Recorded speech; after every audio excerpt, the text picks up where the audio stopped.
होड़ी में बम है। नहीं तारिका, वही लो।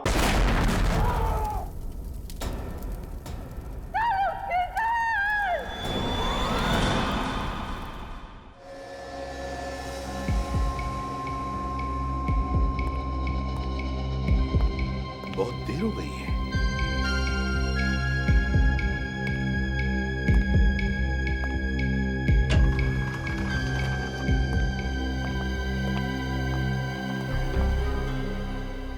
डॉक्टर साहब की कैसा है? उनके सर पे गहरी चोट आई है और बॉम्ब ब्लास्ट की वजह से उनके हाथ की और पेट की चमड़ी बुरी तरह जल गई है। डीसीपी सर, हम पूरी कोशिश कर रहे हैं उन्हें बचाने की, पर इस वक्त कुछ कह नहीं सकते हैं। Excuse me.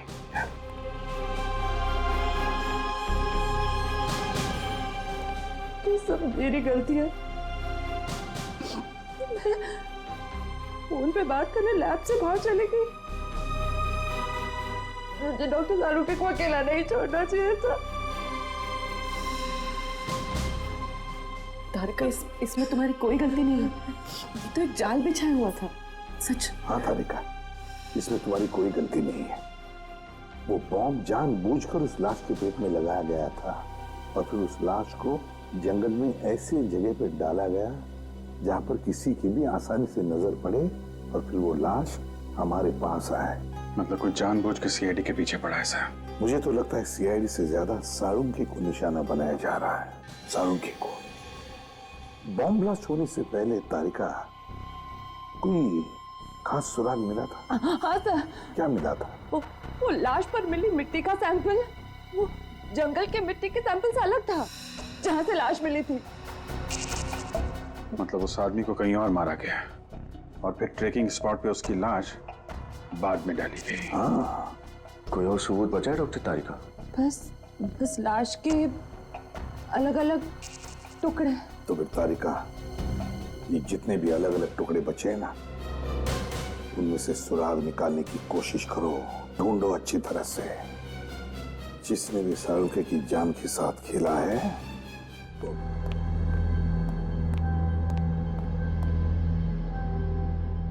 Oh my God, देखो इसका चेहरा कितनी बुरी तरह से बिगाड़ दिया है। मुझे लगता है खूनी ने जानबूझकर इसका चेहरा बिगाड़ा है ताकि इसकी पहचान ना हो पाए। हाँ, और हाथ तो पूरी तरह से फूल गए। ये देखो, कहीं कहीं से इसकी चमड़ी हरी भी हो गई। ये चमड़ी का रंग भी उड़ गया है। इसका मतलब ये है इस आदमी की मौत 6-7 दिन पहले हुई होगी। जब तुमने वो मिट्टी का सैंपल चेक किया? हाँ सर, चेक किया, लेकिन अजीब बात यह है कि शरीर पर लगी हुई मिट्टी उस जंगल की मिट्टी से अलग है जहाँ से लाश मिली थी। क्या बात कर रही हो? हाँ सर, देखिए। देखिए।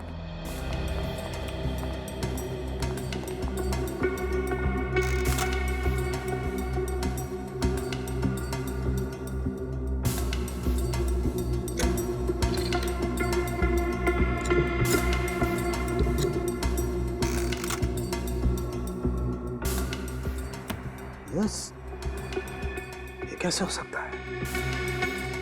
इसका मतलब इस आदमी को कहीं और दफनाया गया और बाद में इसकी लाश को जमीन से निकाल के उस जंगल में फेंका गया।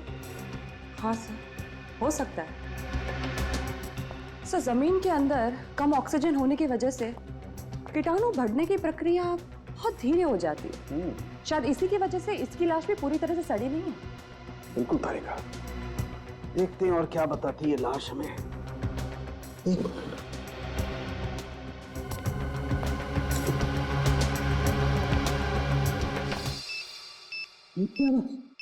होड़ी में से, होड़ी में बम है।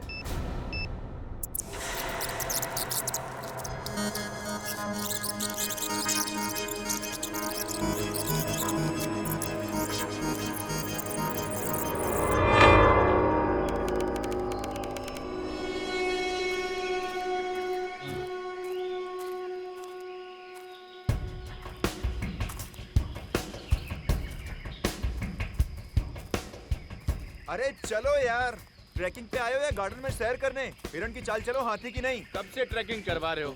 अब क्या बच्चों की जान लोगे तुम? यार पिछले 3 घंटे से चल रहे हैं यार, कब आएगा तेरा वो मचान? बस आ गया समझो। यहाँ से 2 घंटे और। What? 2 घंटे और? Not fair राहुल, मैं थक गई हूँ, अब मैं और नहीं चल सकती। मैं भी थक गया हूँ यार। अच्छा ठीक है यार, वो पेड़ दिख रहा है ना, वो हमारा मार्क होगा। वहाँ पर हम लोग हॉल्ट करेंगे।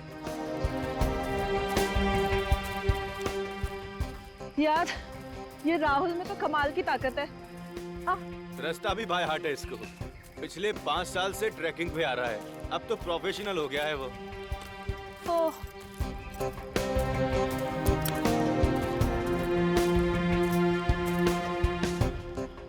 यार ये राहुल पेड़ पे निशान क्या बना रहे हैं? अबे मूर्ख, ताकि दोबारा आए तो अपना रास्ता ना भूले। और राहुल हर बार यहाँ पे आके एक एक निशान बना के अपनी काउंटिंग बढ़ाता रहता है। क्या बात है, नाइस।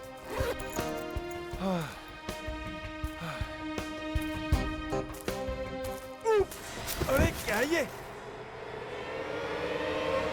Oh my God! अरे Oh no. लाश की शिनाख्त तो नहीं हुई होगी। नहीं सर, चेहरा इस कदर बिगाड़ दिया गया है कि पहचान कर पाना मुश्किल है। बहुत बुरी तरह से चेहरा कुचला गया है। लगता है किसी भारी वजनदार चीज से इस आदमी का खून किया गया है। वहाँ से इसके शर्ट या पैंट की जेब में कुछ मिला? नहीं सर, इस लाश को देख के लगता है कि इसको मरे हुए हफ्ता 10 दिन हो चुका है। हाँ फ्रेडी। सर ये राहुल है, इसी ने लाश को सबसे पहले देखा था। अच्छा राहुल, तुम्हें ये लाश कैसे मिली? सर, हम लोग यहाँ ट्रैकिंग करते करते थक गए थे, फिर इस पेड़ के पास आराम करने रुके। फिर अचानक मेरा पैर फिसला और मैं गिर गया, और उठ के देखा तो पत्तों के बीच में एक लाश पड़ी थी। मेरी लाश हफ्ते 10 दिन पुरानी है, तो किसी ने देखा कैसे नहीं इतने दिनों तक? पता नहीं सर, अक्सर यहाँ लोग ट्रैकिंग के लिए आते रहते हैं। सर इस पेड़ पर किसी ने निशान भी बनाए सर। ये सर, ये सारे निशान मैंने बनाए हैं। मैं निशान इसलिए बनाता हूँ कि रास्ता ना भूलूं और आगे निकलूं। सर मुझे लगता है कातिल को पता ही नहीं होगा कि इस जगह पे लोग ट्रैकिंग करने आते, वरना वो लाश को इस तरह से छोड़ता ही नहीं। सर ऐसा भी तो हो सकता है कि मरने वाला को ट्रैकिंग करने के लिए आया और किसी ने इसे मार दिया। हो सकता है। एक काम करो, पिछले 15 दिन में जितने भी लोग लापता हुए उनकी एक लिस्ट बना। लाश का चेहरा तो पहचान में नहीं आ रहा, तो इस लाश के शरीर से मिलते जुलते जितने भी लोग हैं उनके नाम और पते कर। बॉडी में से बॉडी में बम है। नहीं तारिका, वहीं रहो।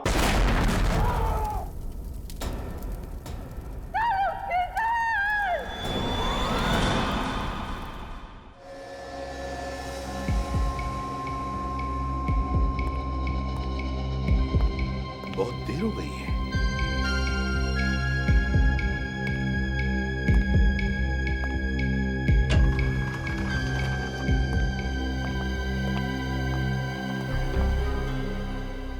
डॉक्टर साहब की कैसा? उनके सर पे गहरी चोट आई है और बॉम्ब ब्लास्ट की वजह से उनके हाथ की और पेट की चमड़ी बुरी तरह जल गई है। डीसीपी सर, हम पूरी कोशिश कर रहे हैं उन्हें बचाने की, पर इस वक्त कुछ कह नहीं सकते हैं। Excuse me.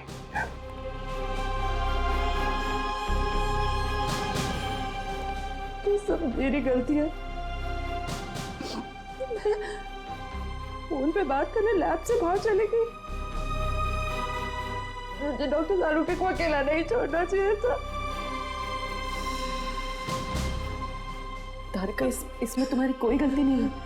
ये तो एक जाल बिछाया हुआ था, सच। हाँ तारिका, इसमें तुम्हारी कोई गलती नहीं है। वो बॉम्ब जानबूझकर उस लाश के पेट में लगाया गया था और फिर उस लाश को जंगल में ऐसी जगह पे डाला गया जहां पर किसी की भी आसानी से नजर पड़े और फिर वो लाश हमारे पास आए। मतलब कोई जानबूझ के सीआईडी के पीछे पड़ा है सर? मुझे तो लगता है सीआईडी से ज्यादा सारुंगी को निशाना बनाया जा रहा है। सारुंगी को। बॉम्ब ब्लास्ट होने से पहले तारिका कोई खास सुराग मिला था? हाँ सर। क्या मिला था? वो लाश पर मिली मिट्टी का सैंपल वो जंगल के मिट्टी के सैंपल से अलग था जहां से लाश मिली थी। मतलब उस आदमी को कहीं और मारा गया और फिर ट्रेकिंग स्पॉट पे उसकी लाश बाद में डाली गई। हाँ, कोई और सबूत बचा है डॉक्टर तारिका? बस लाश के अलग अलग टुकड़े। तो फिर तारिका, ये जितने भी अलग अलग टुकड़े बचे हैं ना, उनमें से सुराग निकालने की कोशिश करो, ढूंढो अच्छी तरह से। जिसने भी शाहरुख की जान के साथ खेला है वो अब मेरे हाथों नहीं बचेगा। क्या शाहरुख की गवाही की वजह से कितने लोगों को सजा हुई थी, लिस्ट मिली? सर ऐसे तो बहुत सारे केसेस हैं, इसलिए मैं लिस्ट को शॉर्टलिस्ट कर रही हूँ। हाल ही के केसेस देखो श्रेया, पुराना केस होता तो इतना टाइम नहीं लगाएगा बदला लेने के लिए। अभी का कोई केस होगा? हाँ तारिका। सर एक नई बात पता चली है। वो क्या? लाश के दाहिने पैर में से एक स्टील प्लेट मिली है। Steel plate? मतलब उस आदमी की सर्जरी हुई एक्सीडेंट वगैरह की वजह से? हाँ हो सकता है। तो गायब लोगों की लिस्ट चेक करो, देखो किस आदमी के दाहिने पैर की सर्जरी हुई है। और लाश के अंदर जो गोली मिली थी उसका क्या पता चला? तो ब्लास्ट की वजह से वो भी गायब हो गई। तो बंदूक अगर मिली भी तो भी पता नहीं लगा सकते कि वो गोली उसी बंदूक से चली थी या नहीं। सर। हाँ सर एक आदमी के बारे में पता चला है। कौन? राजेश, वो गायब है और मेडिकल एसोसिएशन से पता चला है कि उसने अपने दाहिने पैर की सर्जरी करवाई थी। अच्छा, Rajesh.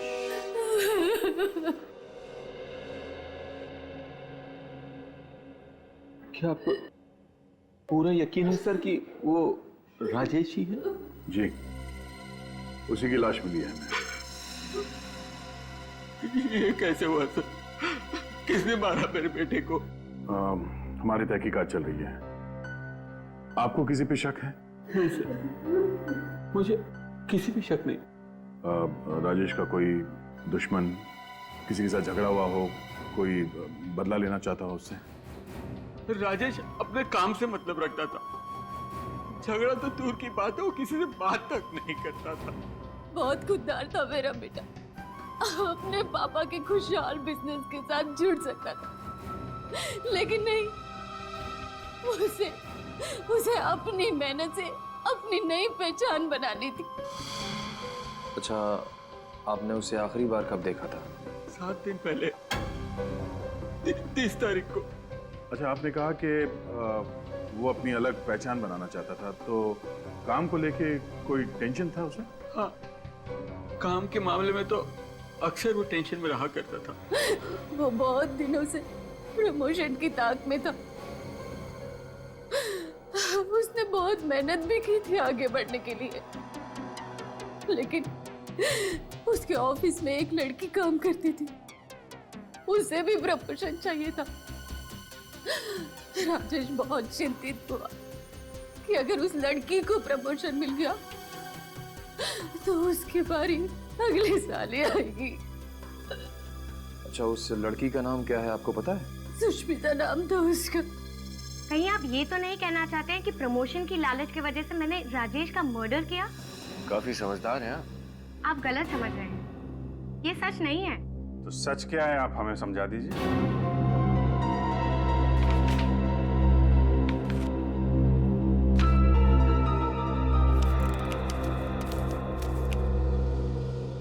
DGN corporate appointment letter? जी हाँ, मेरे नाम का है। एक हफ्ते पहले ही मुझे इस कंपनी में नौकरी मिल गई थी, दोगुनी सैलरी। इसीलिए मैंने लोन लिया था, ये सोचकर कि अगर यहाँ पर प्रमोशन नहीं हुआ तो यहाँ की नौकरी छोड़कर मैं DGN की कंपनी ज्वाइन कर लूँगी। लेकिन प्रमोशन तो आपको मिल ही गया। प्रमोशन तो राजेश को ही मिला था, लेकिन उसकी गैर मौजूदगी की वजह से मुझे प्रमोशन दिया गया। मुद्दे की बात यह है कि मुझे उसका कत्ल करने की कोई ज़रूरत नहीं थी। अब तो आप मेरा यकीन कर सकते हैं ना? सर राजेश के ड्रॉअर में से मुझे ये गिफ्ट पैक मिला है। हार्ट शेप पेंडेंट, वो भी गिफ्ट पैक में। जरूर किसी को तोहफा देने के लिए खरीदा होगा। किसी को नहीं, किसी खास को। एक लड़का ये हार्ट शेप पेंडेंट एक लड़की को तब देता है जब वो उसे प्यार करता हो।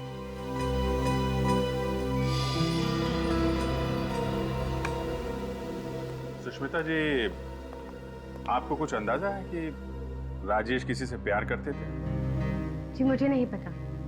अमित उसका करीबी दोस्त था, शायद उसको पता होगा। अमित। Yes sir.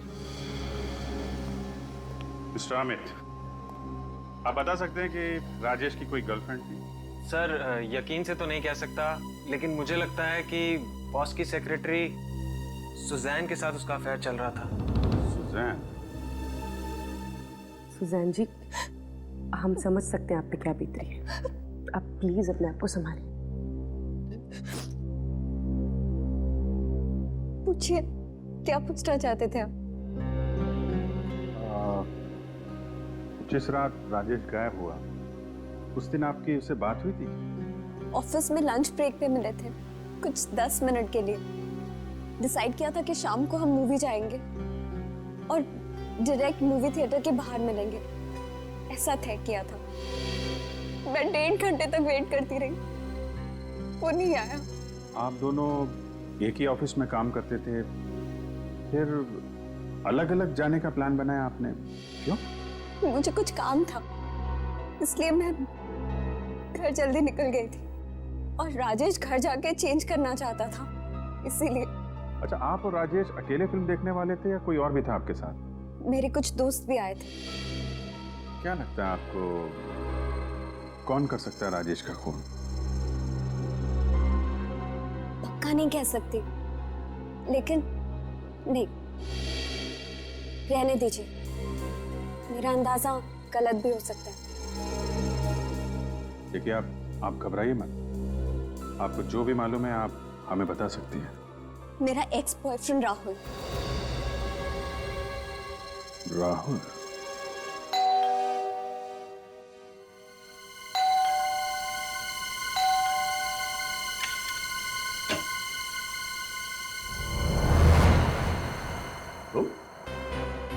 तुम्हें मिली थी ना राजेश की लाश जंगल में? हा? लेकिन बात क्या है, आप लोग यहाँ कैसे? तुम्हारे घर की तलाशी लेनी है, निकल। सॉरी, लेकिन मैंने तो सीआईडी को फोन किया था और आप मुझ पे शक कर रहे हैं, ये ठीक बात नहीं है। हमें सिखाने की जरूरत नहीं है क्या ठीक है और क्या नहीं। ये तुम्हारी साजिश थी ना? तुम चाहते थे कि राजेश की लाश सीआईडी तक पहुंचे, क्यों? कौन राजेश? मैं किसी राजेश को नहीं जानता। झूठ बोल रहे हो तुम। क्या वो तुम्हारी एक्स गर्लफ्रेंड सुजैन का प्रेमी नहीं है? हाँ? सुजैन पहले मेरी गर्लफ्रेंड थी और अब उसकी जिंदगी में कौन है मुझे नहीं पता। अच्छा, तुम्हें नहीं पता? हमें तुम्हारे कॉल लिस्ट से पता चला है कि तुम राजेश को फोन किया करते थे। अगर तुम उसे जानते नहीं हो तो फोन क्यों करते थे? हाँ? बोल। हाँ, मैं राजेश को जानता हूँ, लेकिन सर वो। लेकिन तुम अब भी झूठ बोल रहे हो, क्यों? क्योंकि जब आपने कहा कि वो लाश राजेश की है तो मैं डर गया। मुझे लगा कि आप मुझ पे शक करेंगे। मैं सच कह रहा हूँ, मैंने राजेश को नहीं मारा। एक पार्टी में तुमने जानबूझकर अपना ड्रिंक राजेश के ऊपर गिरा दिया था और उसी पार्टी में सब लोगों के बीच में तुमने उसके साथ झगड़ा भी किया था। तुमने उसे धमकी भी दी थी जान से मारने की। ये तो 6 महीने पहले की बात है और मुझे कोई फर्क नहीं पड़ता कि सुजैन किससे प्यार करती है। सुजैन अब मेरा अतीत है और राजेश की लाश मुझे मिलना ये सिर्फ एक इत्तेफाक है। ओह, तो राजेश की लाश तुम्हें मिलना एक इत्तेफाक था, और उसकी लाश सीआईडी तक पहुंचना भी इत्तेफाक था, और उस लाश के अंदर एक बॉम्ब का मिलना भी इत्तेफाक था। क्यों क्या तुम्हें ऐसा? तुम्हारे वजह से हमारे डॉक्टर सालुंके की जान को खतरा है, समझे? बॉम्ब? कैसा बॉम्ब? मुझे कुछ समझ में नहीं आ रहा। पहले तो आप मुझ पर राजेश को मारने का इल्जाम लगाते हैं और फिर ये डॉक्टर सालुंके का। सर, मैं एक प्रेमी हूं, कोई सीरियल किलर नहीं। अच्छा सर, ये प्रेमी राहुल जी के बेडरूम से गन मिली है। राहुल जी, ये गन आपके पास कैसे है? सर, वो हिफाजत के लिए, लेकिन मैं कभी चलाता नहीं हूं। और आपकी जान को किससे खतरा है? और इस गन का लाइसेंस है आपके पास? नहीं सर, वो हाँ। सर, मैंने चेक भी किया है, इसमें से एक गोली चली है। सर, मेरे पास गन है, इसका मतलब ये नहीं है कि राजेश का खून मैंने किया है। जरा सोचिए, राजेश को मारकर उसकी लाश में मैं बॉम्ब क्यों रखूंगा सर? तुम्हें मालूम था कि राजेश की लाश फोरेंसिक लैब में भेजी जाएगी डॉक्टर सालुंके के पास जांच के लिए, और तुम डॉक्टर सालुंके को मारना चाहते थे। मैं उसे जिंदगी में कभी नहीं मिला, तो मैं क्यों उन्हें मारूंगा? वो तो हम पता लगा ही लेंगे, समझे? सर। हाँ, क्या पता चले? हमने इस राहुल के बारे में पूछताछ की। ये एक सीधा साधा लड़का है, कोई क्रिमिनल रिकॉर्ड नहीं है इसका। हाँ सर, इसलिए ऐसा लगता है कि डॉक्टर सालुंके पे हमला करने की कोई वजह नहीं है इसके पास। नहीं नहीं नहीं, कोई तो वजह जरूर होगी अभी, कोई तो वजह है। सर सुजैन कह रही थी कि राजेश घर जाने वाला था तैयार होने के लिए, लेकिन उसके माँ बाप ने बताया कि वो घर पहुंचा ही नहीं था। इसका मतलब है राजेश की मौत ऑफिस और घर के बीच में हुई है, घर के बीच में। काम करो, दोनों जन जाके अच्छी तरह से छानबीन करो, पता लगाओ। यस। हाँ, हॉस्पिटल से फोन है। हाँ डॉक्टर साहब, साउंड के ठीक है ना? ऐसी क्या हुआ सर? शैतान जिंदा है।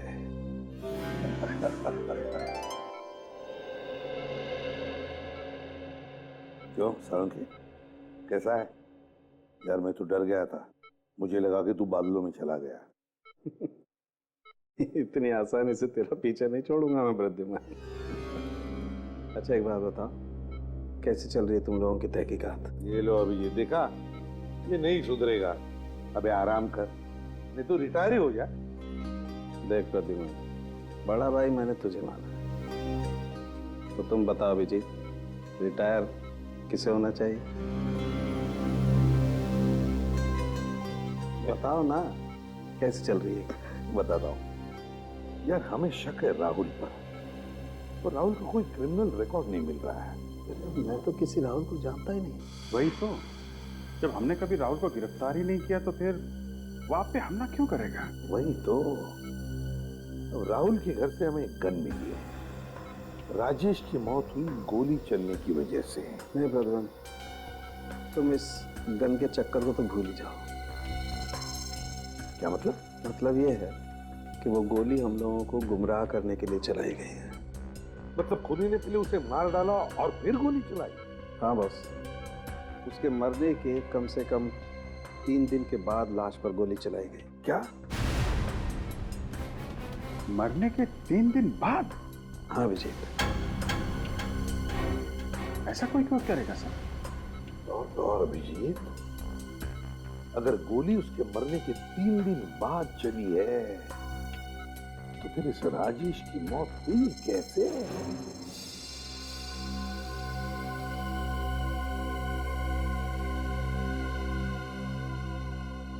लगता है किसी गहरे चोट का निशान है। ये खोपड़ी इस तरफ से दबी हुई है।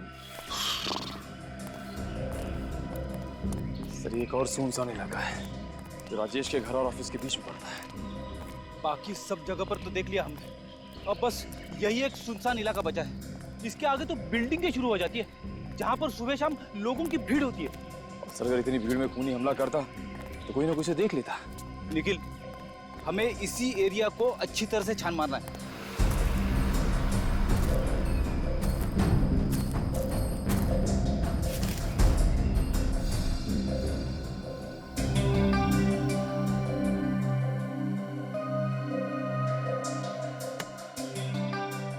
इस तरह का दबाव तो किसी भारी चीज से ही हो सकता है, किसी नुकीली चीज से नहीं।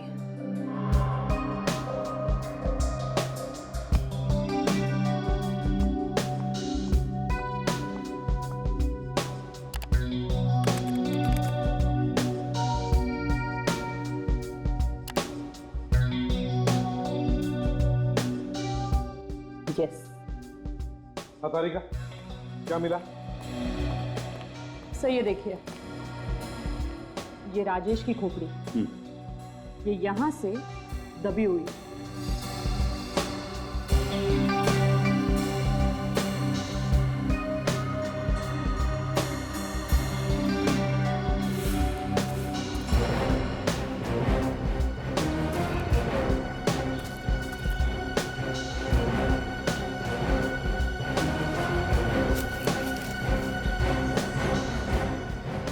वैसे किस चीज से मारा है? सर ये हथियार कोई नुकीला, लंबा या धार वाला नहीं, बल्कि मजबूत और वजनदार था, कोई गोल आकार का।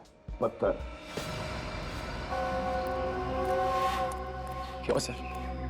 ये देखो मुझे क्या मिला है, मगर इस बार गेंद नहीं है, पत्थर है, पत्थर, खून से सना हुआ पत्थर। पत्थर? बीच रास्ते में राजेश को पकड़कर पत्थर से क्यों मारा? पत्थर से क्यों मारा? जबकि इतनी सारी प्लानिंग की रखी थी उसने, लाश का मिलना, गोली का निशान, स्टिचेस, और फिर लाश के अंदर बॉम्ब रखना। इतनी सारी प्लानिंग करने के बाद उसने राजेश को पत्थर से मारा। क्यों?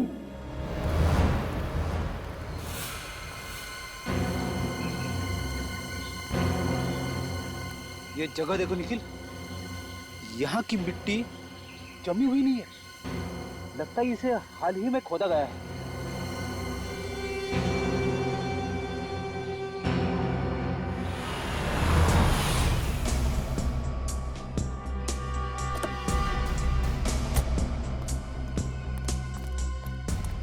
क्या हुआ?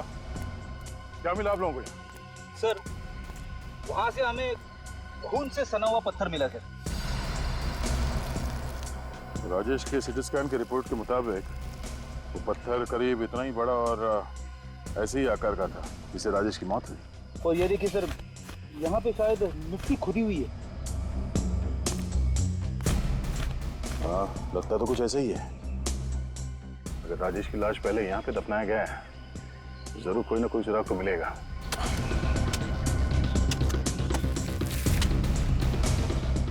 डॉक्टर तारिका ने कहा था कि खूनी ने राजेश को पत्थर से मारा था और उसने ये सोच समझ के नहीं किया, बल्कि अचानक आवेश में किया। तभी तो उसने पत्थर से वार किया राजेश पे, और फिर घबराहट में खूनी ने राजेश की लाश को यहाँ पे दफना दिया।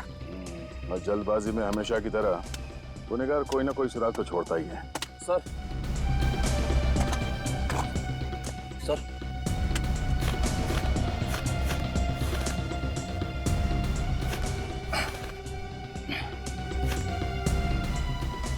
खून से सना हुआ इतना बड़ा पत्थर गाड़ के रखा है।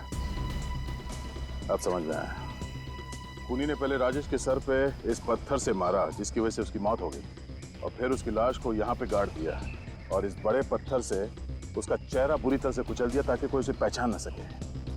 अब ये हथियार मिल गया है तो गुनहगार भी मिल जाएगा। ये वही पत्थर है जिससे राजेश के सर पे वार किया गया था, और इसी पत्थर पर एक और शख्स के खून के निशान भी मिले। अच्छा, किसका खून है वो? तो मैं जस्ट वही चेक कर रही थी अपने क्रिमिनल डेटाबेस से।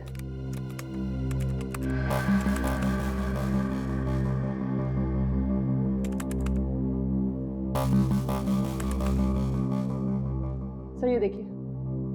सर ये तो अजय है। 6 दिन पहले खून के केस में इसे गिरफ्तार किया था हमने, और ये अभी भी जेल में है। मैं किसी राजेश को नहीं जानता, और वैसे भी 6 दिनों से तो मैं जेल में हूं। आपको मेरे खिलाफ कोई सबूत नहीं मिलेगा एसीपी साहब। सबूत मिल चुका है। उस पत्थर पे तुम्हारे खून के छींटे मिले हैं जिससे तुमने राजेश का खून किया था, समझे? अच्छा, लेकिन जिस दिन बम ब्लास्ट हुआ उस दिन तो मैं जेल में था। आप कुछ साबित नहीं कर पाएंगे, कुछ भी नहीं। चुपचाप अपने उस साथी का नाम बता दे जिसने जमीन से लाश निकालकर उसमें बम फिट किया था।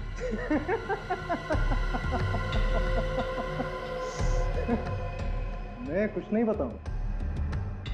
ढूंढते रहो ना आप सबूत, तब तक आप सब बारी बारी मरते रहोगे सालुंके की तरह। मर गए वो जो सीआईडी को मिटाना चाहते हैं। अकल के दुश्मन जानना चाहता है साळुंखे अभी भी जिंदा है, अभी भी जिंदा है साळुंखे। और तेरा वो जो साथी है ना, बच नहीं पाएगा हमारे इस चंगुल से, समझे? नहीं बच पाएगा। तुम दोनों को तो फांसी पर लटका कर ही रहेंगे हम। ध्यान में रखना।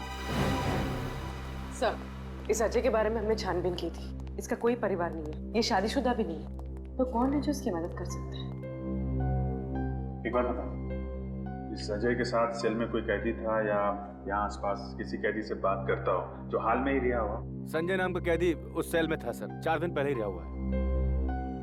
संजय, यही होगा अभिजीत, अजय का साथी। आओ इस संजय को। मुझे उसके बारे में कुछ नहीं पता। हाँ, अजय जेल में मेरे साथ था, लेकिन सिर्फ थोड़े दिनों के लिए। अजय ने तुम्हें किसी खून के बारे में कुछ बताया?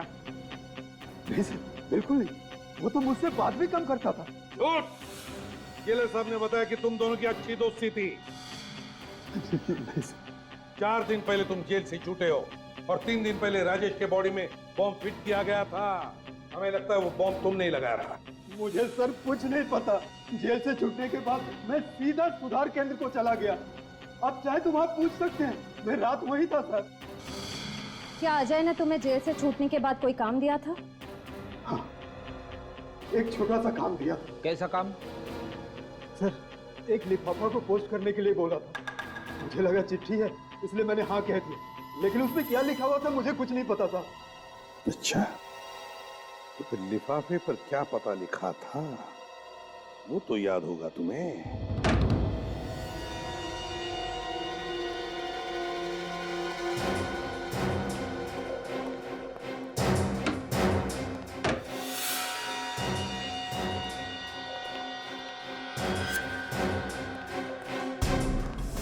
हाथ ऊपर, हाथ ऊपर। क्या हुआ भाई? कौन है आप लोग? सीआईडी। सीआईडी? लेकिन मैंने किया क्या है? गुनाह। गुनाह? कौन सा गुनाह? अजय के साथी हो ना तुम? मैं किसी अजय को नहीं पहचानता। झूठ मत बोलो। हमें उस लेटर के बारे में पता चल गया है जो अजय ने जेल से भिजवाया था। मुझे ऐसा कोई लेटर नहीं मिला। ये सब क्या हो रहा, मेरी समझ में नहीं आ रहा सर। एक हाथ पड़ेगा सब याद आ जाएगा, समझा? राजेश का खून क्यों किया तुमने और फिर उसकी लाश में बॉम्ब क्यों रखा? वो तो अच्छा हो कि सालों के सर की जान बच गई। बॉम्ब? सालों की? ये सब क्या हो रहा है? देखिए, मैं खून कर ही नहीं सकता सर। क्यों नहीं कर सकते? सर, क्योंकि मैं अंधा हूं सर। अंधे हो इसीलिए सोफे पे बैठकर ये टीवी देख रहे हो? हाँ? नहीं सर, मैं केवल साउंड सुन रहा था। अच्छा, सीआईडी के चंगुल में फंस गए तो अंधे बनने का नाटक करने लगे। आपको मेरी बातों में विश्वास नहीं है तो प्लीज ऊपर ड्रॉर में मेरे मेडिकल सर्टिफिकेट रखें। आप प्लीज चेक कर लीजिए, अमर नाम से। मिनट।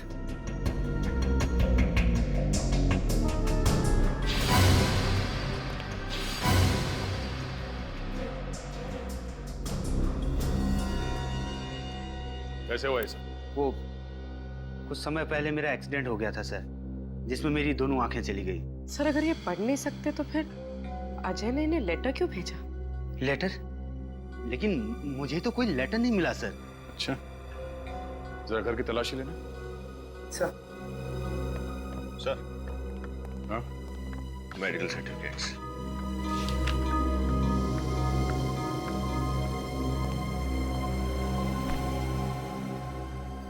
घर में और कौन रहता है? कोई नहीं सर, मैं अकेला रहता हूँ। कोई और जो यहाँ आता जाता हो? कोई काम वाली बाई, कोई रिश्तेदार वगैरह? नहीं सर, मैं अपना ख्याल खुद रखता हूँ। रिश्तेदारों के पास मेरे लिए समय नहीं है और किसी काम वाली पर मुझे भरोसा नहीं है सर। सर, घर में कोई लेटर नहीं मिला। इसका मतलब कोई वो लेटर यहाँ से ले गया। हाल ही में यहाँ कोई आया था आपसे मिलने के लिए? हाँ, एक सेल्स गर्ल आई थी, वो शैम्पू और साबुन बेचने के लिए। लेकिन सर, मुझे वो साबुन और शैम्पू बेचने वाली कम परफ्यूम बेचने वाली ज्यादा लग रही थी। वो क्यों? क्योंकि जब मैंने दरवाजा खोला, जास्मिन की तेज खुशबू आने लगी सर। जैस्मिन की खुशबू? सर, ये जैस्मिन वाला परफ्यूम तो सुजैन लगाती है, राजेश की गर्लफ्रेंड।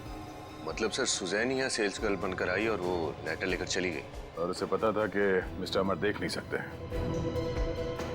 कुछ और याद आ रहा है आपको? यस सर, वो जब साबुन और ब्रोसर निकाल रही थी तो कुछ मुझे बेल बजने की आवाज सुनाई दे रही थी। मुझे लगता है उसके पास में ऐसा कुछ लगा हुआ था जिससे वो घंटी बजने की आवाज आ रही थी सर। इसका मतलब इस साजिश में सुजैन का हाथ तो पक्का है।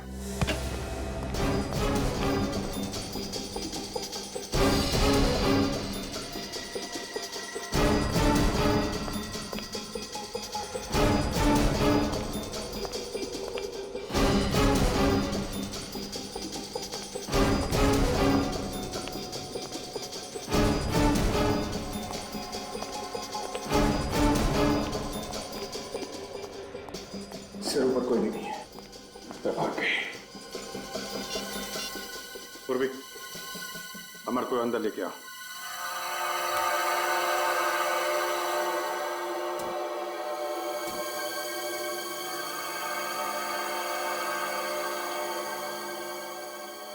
जी सर, यस सर। हाँ, यही परफ्यूम उस लड़की ने लगाया था।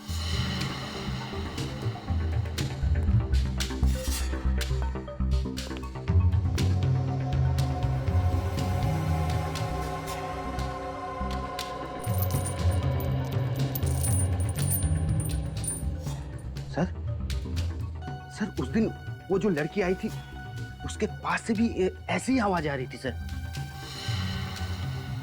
इसका मतलब वो सुजैन ही है जो ये सब कर रही है। सर ऊपर के कमरे से मुझे साळुंखे साहब के घर का एड्रेस मिला है। क्या? माय गॉड, इसका मतलब साळुंखे साहब के पीछे पड़ी है। अरे आप रीता नर्स किधर है? उसे आज कुछ काम था इसलिए मैं आई हूँ। साळुंखे साहब कमरे में अपने, मैं आधे घंटे में आती हूँ।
अजय की प्रेमिका।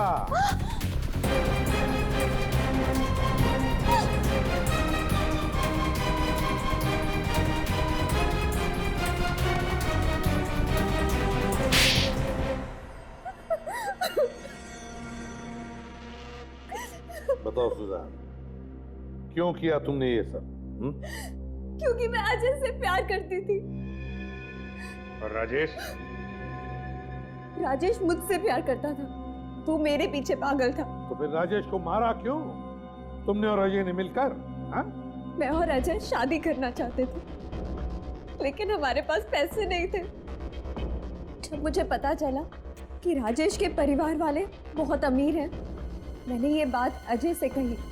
उसी ने प्लान बनाया कि हम राजेश को किडनैप कर लेते हैं, ताकि राजेश के परिवार वालों से तुम उसकी जान के बदले लाखों रुपए ऐड सको, है ना? हाँ, मैंने राजेश को मॉल में बुलाया मूवी देखने के लिए, और वो घर जाके चेंज करके आने वाला था। और रास्ते में अजय उसे किडनैप करने वाला था। लेकिन किडनैपिंग का प्लान फेल हो गया। हाथापाई में अजय ने राजेश के सिर पे पत्थर मारा और राजेश की मौत हो गई। हाँ, राजेश की लाश के अंदर बॉम्ब क्यों फिट किया? बदला लेने के लिए। डॉक्टर सारुण की? हाँ, 2 साल पहले सीआईडी ने मेरे पापा को गिरफ्तार कर लिया और यही डॉक्टर सानुके की वजह से आज तक वो उम्र कैद की सजा काट रहे हैं।